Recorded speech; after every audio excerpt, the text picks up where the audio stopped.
Hello, welcome back to Letting Go Like Jesus, a YouTube retreat. Again, my name is L.J. Malone, the Director of Faith Formation at St. John the Baptist Catholic Church in Silver Spring, Maryland. And today we begin another two-part series. We're going to look at letting go as identifying with Christ crucified. And so today we begin with part one. And we begin, as always, with a story. And I want to tell you a little bit about a holy man who lived in Italy in the early part of the 1900s. His name is Padre Pio, and now he's Saint Pio. He was born in the late 1800s and died in 1968. But Padre Pio was graced with a supernatural gift called the stigmata. That is, the wounds of Christ in his hands, in his side, and in his feet. The same wounds Jesus would have suffered as he was nailed to the cross. Padre Pio describes the day he received the stigmata.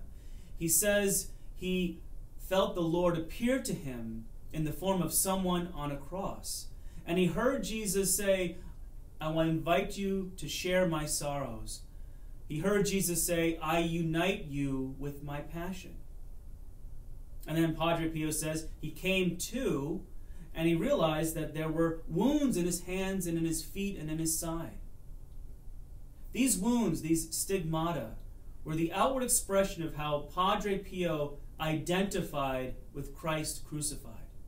But he identified with Christ crucified just as much on the inside, through his own humility and simplicity, through his surrender to God and his prayer, and especially his joy and his peace. Padre Pio was truly a holy man, and he died a holy death, free, joyful, centered in God. Perhaps God sends these people to us who have stigmata. Padre Pio is not the first. St. Francis of Assisi, I think Catherine of Siena also had it. Numerous individuals down through the ages have received these wounds. Perhaps God sends these people to us with the stigmata to remind us that the way to spiritual liberation is the way of the cross. And that leads us to our first formula. Jesus, right before he dies on the cross in the Gospel of Luke, Jesus prays, "Father, into your hands I commend my spirit." Letting go means surrender, and it means sacrifice. Both things Jesus experienced on the cross. Surrender is an effortless release, a willingness, a consent, which Jesus clearly did. He consented to this death on the cross, and he gave himself over to the Father. And yet, letting go is also a sacrifice. Clear on Jesus, when Jesus is on the cross. It's hard. Letting go can be severe sometimes. And often as we start to let go, and as we let go more and more, as we try and practice it in daily life, we come up against a hard wall, our own resistance. We often refuse to die. We often refuse to let our egos fall away because we want to hold on to something. So letting go, it means surrender, and it means sacrifice. When we let go in this way, we're following Jesus in his life, in his teachings, in his passion, and in his death. In other words, we're identifying with Christ crucified. And that leads us to our second formula. From St. Paul in his letter to the Galatians, Paul says, "I have been crucified with Christ, yet I live no longer I, but Christ lives in me."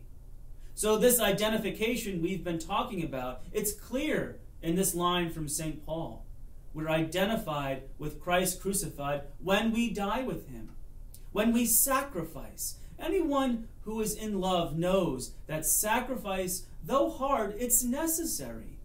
It's necessary when you love someone to give up your own wishes, your own desires, your own plans for the sake of another. Sacrifice can be a moment of pain. It can be severe, but we have to do it. To know true peace, to know real, lasting happiness requires sacrifice. Growing in holiness necessitates sacrifice. This kind of identification with Christ dying on the cross. Yes, it's hard. Yes, it's severe. But on the other side is resurrection. On the other side is infinite joy and infinite love.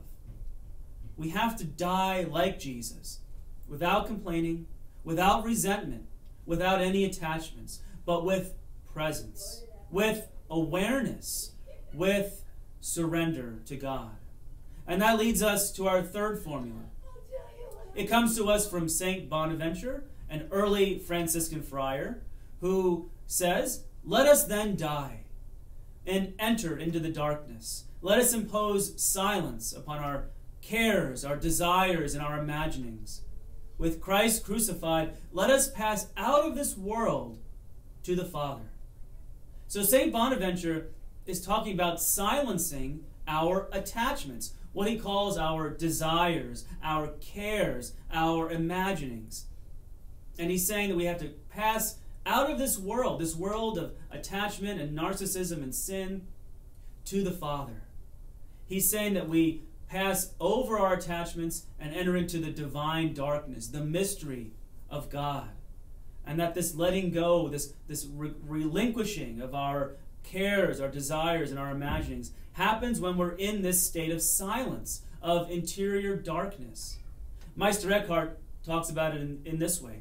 He says, we sink eternally from letting go to letting go into God.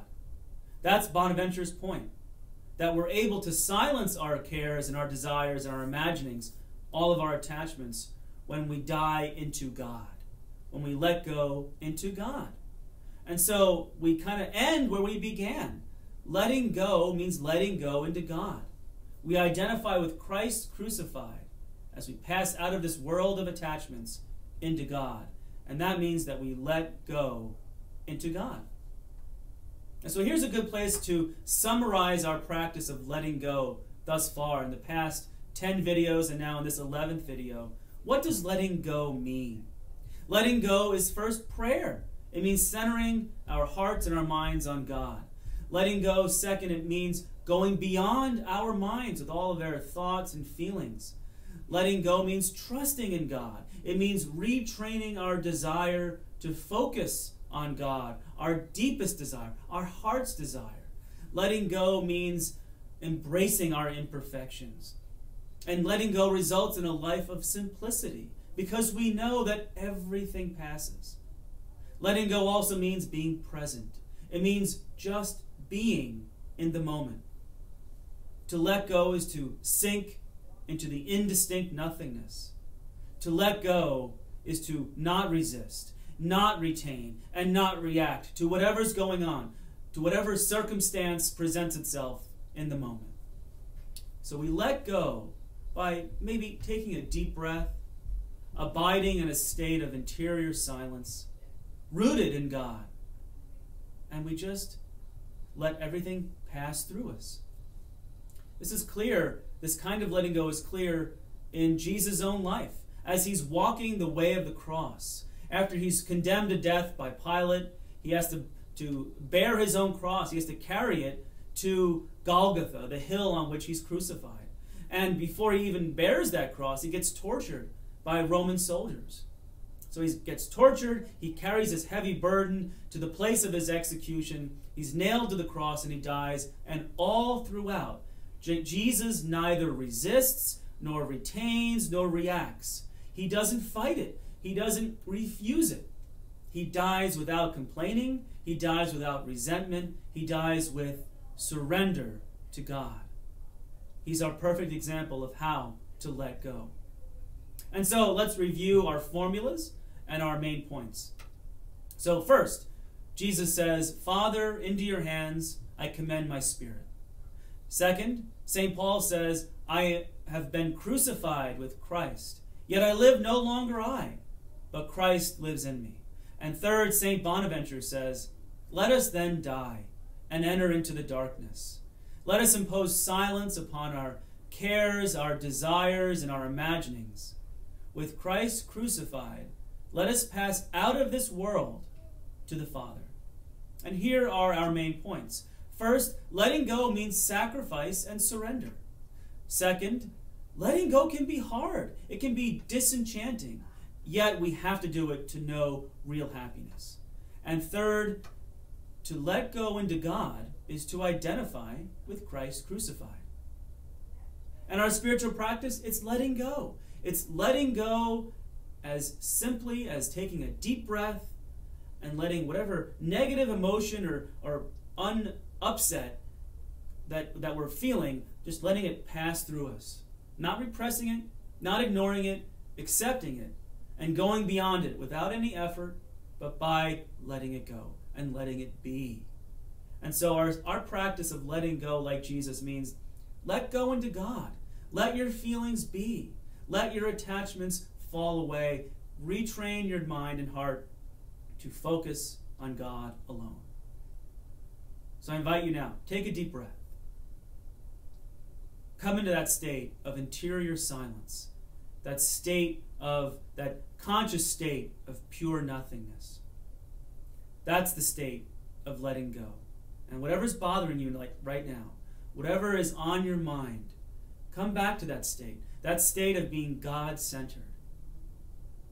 And that will enable you to let go.